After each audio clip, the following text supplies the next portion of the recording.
তারা এই হত্যাকাণ্ডের বিচার করবেন না, কারণ তারা নিজেরাই হত্যাকারী। তো আপনি হত্যাকারীর কাছে কি করে হত্যাকার চাইবেন? যারা নিজেরা রাজাকার তারা অপরকে বলে রাজাকার। এই হত্যাকাণ্ড রাষ্ট্রীয় মদতে হয়েছে, রাষ্ট্রীয় বাহিনীর দ্বারা হয়েছে এবং রাষ্ট্রীয় বাহিনীর সহযোগীদের দ্বারা হয়েছে। সিভিল সার্ভিস থেকে শুরু করে সমস্ত সরকারি চাকরিতে সকলের বৈধভাবে প্রতিযোগিতা করার অধিকার থাকবে কি থাকবে না, সেই প্রশ্নটা অরাজনৈতিক প্রশ্ন নয়, এটা একটা রাজনৈতিক প্রশ্ন। কিন্তু রাজনৈতিক প্রশ্নে রাজনৈতিক সমাধানের দিকে না গিয়ে দেশের সরকার প্রথমে সেইটাকে এক পাশে ঠেলে দিতে চেয়েছে, উপেক্ষা করতে চেয়েছে, পরে যে দমন নীতি অবলম্বন করেছে নিজেদের পেটোয়া বাহিনী দিয়ে, সেটা থেকেই এই হত্যাকাণ্ডের শুরু। আমরা প্রথমেই পরিষ্কার করে বলতে চাই, এই হত্যাকাণ্ড রাষ্ট্রীয় মদতে হয়েছে, রাষ্ট্রীয় বাহিনীর দ্বারা হয়েছে এবং রাষ্ট্রীয় বাহিনীর সহযোগীদের দ্বারা হয়েছে, যাদেরকে আমরা বলতে পারি প্রাইভেট বাহিনী। এর বিশ্বাসযোগ্য তদন্তের জন্য অবশ্যই বর্তমান পরিস্থিতিতে আন্তর্জাতিক তদন্ত দরকার। আমরা আমাদের নিহত, আহত, গুম হওয়া এবং নির্যাতিত জাতীয় জনগণের পক্ষ থেকে সেই দাবিকে অকুণ্ঠ সমর্থন জানাই। দ্বিতীয়ত, এখনও হত্যাকাণ্ডকে অস্বীকার করার জন্য একটা উদাহরণ দিই আপনাদের। গতকাল শোক দিবসের নামে একটা প্রজ্ঞাপন জারি করেছেন মন্ত্রিপরিষদ সচিব। সেখানে দেখবেন নিহত এবং আহতদের জন্য শোক পালনের জন্য কালো ব্যাজ পরিধান করতে বলেছেন। আমরা কিন্তু সেটা প্রত্যাখ্যান করেছি, আমরা লাল ব্যাজ পরেছি এবং তারপরে তাদেরকে তারা শহীদ বলতে রাজি নন। তাহলে তারা যদি শহীদ না হন, শুধু নিহত হন, তাদের জন্য তাহলে প্রার্থনা করার দরকার কি?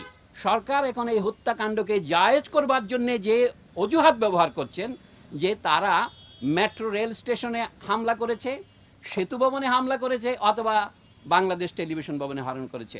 আপনারা কি কেউ বিশ্বাস করেন তারা এই ন্যায় বিচার করতে পারবেন? তারা এই হত্যাকাণ্ডের বিচার করবেন না, কারণ তারা নিজেরাই হত্যাকারী। তো আপনি হত্যাকারীর কাছে কি করে হত্যাকার চাইবেন? যারা নিজেরা রাজাকার তারা অপরকে বলে রাজাকার। পৃথিবীতে এর চেয়ে বড় পরিহাস আর কি আছে? মানে যারা খুনি তারা আজ আমাদের বলে খুনি, যারা বিশ্বাসঘাতক তারা আমাদের বলে বিশ্বাসঘাতক। ক্ষমতার সর্বোচ্চ কেন্দ্রের চারদিকে তো রাজাকাররা বসে আছে, এবং যে ছাত্র যারা 2000 সনের পরে জন্মগ্রহণ করেছে তাদেরকেও তারা রাজাকার বলছেন। আমরা এখানে দাঁড়িয়েছি শুধুমাত্র যারা নিহত হয়েছে তাদের আত্মার মাগফিরাতের জন্য নয়, যারা বেঁচে আছে তাদের আত্মার মাগফিরাতের জন্য।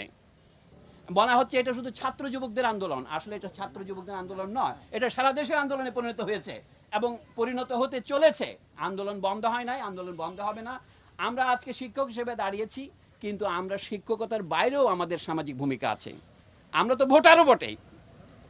এবং সবচেয়ে আমি একটা আত্মসমালোচনা করব, আমরা আমাদের যথাযথ ভূমিকা পালন করিনি। একটা কথা আপনাদের বলি, আমাদের একটা ধারণা ছিল বেসরকারি বিশ্ববিদ্যালয়ের ছেলে মেয়েগুলো ফার্মের মুরগি, ওরা রাজনীতি করে না, এটা ঠিক, ওদেরকে রাজনীতি করতে দেওয়া হয় না, উৎসাহিত করা হয় না। আজকে আমরা অবাক হলাম যখন সরকারি বা পাবলিক বিশ্ববিদ্যালয়গুলিতে সরকারি বাহিনীর হামলার ফলে সাধারণ ছাত্ররা জেগে উঠলো তাদের বিরুদ্ধে। তারা যখন পরাজয়ের মুখে, তখন তাদেরকে সরিয়ে নিয়ে রাষ্ট্রীয় বাহিনী ঢুকিয়ে দেওয়া হলো, এবং তখনই দেখা গেলো আন্দোলন ছড়িয়ে পড়লো। শুধু কি ঢাকার প্রাইভেট বিশ্ববিদ্যালয়গুলিতে না, সারা দেশেতে ছড়িয়ে পড়লো। এই জন্য এখন যেটা দরকার, পুরনো কথা ধার করেই বলি, রাজনৈতিক সমাধান। রাজনৈতিক সমাধানের প্রথম পদক্ষেপ হচ্ছে বর্তমান সরকারকে নিঃশর্তভাবে ক্ষমা প্রার্থনা করে পদত্যাগ করতে হবে। এই পদত্যাগ ছাড়া নতুন কোন রকমের ব্যবস্থা আমরা যেতে পারবো না। হয়তো এখন আমার কথা আপনাদের কাছে এখনো মনে হবে খানিকটা ইউটোপিয়ান, কাল্পনিক, কিন্তু আপনারা সেটা দেখতে যাচ্ছেন। আজ না হোক কাল হোক, যত দ্রুত এই অবস্থার পরিসমাপ্তি হয় ততই আমরা বিশ্ববিদ্যালয় খুলতে পারবো। আমরা লিখে দিচ্ছি শিক্ষার্থীরা গ্রেপ্তার কেন, অবিলম্বে মুক্তি দাও, সেটা আমাদের দাবি। আমরা বলছি বিশ্ববিদ্যালয়ে নিরাপদ শিক্ষার পরিবেশ ফিরিয়ে আনতে হবে, নাহলে আমাদের ছাত্রছাত্রীরা যদি আসতে না পারে আমরা কি পড়াবো, আমরা কাকে পড়াবো?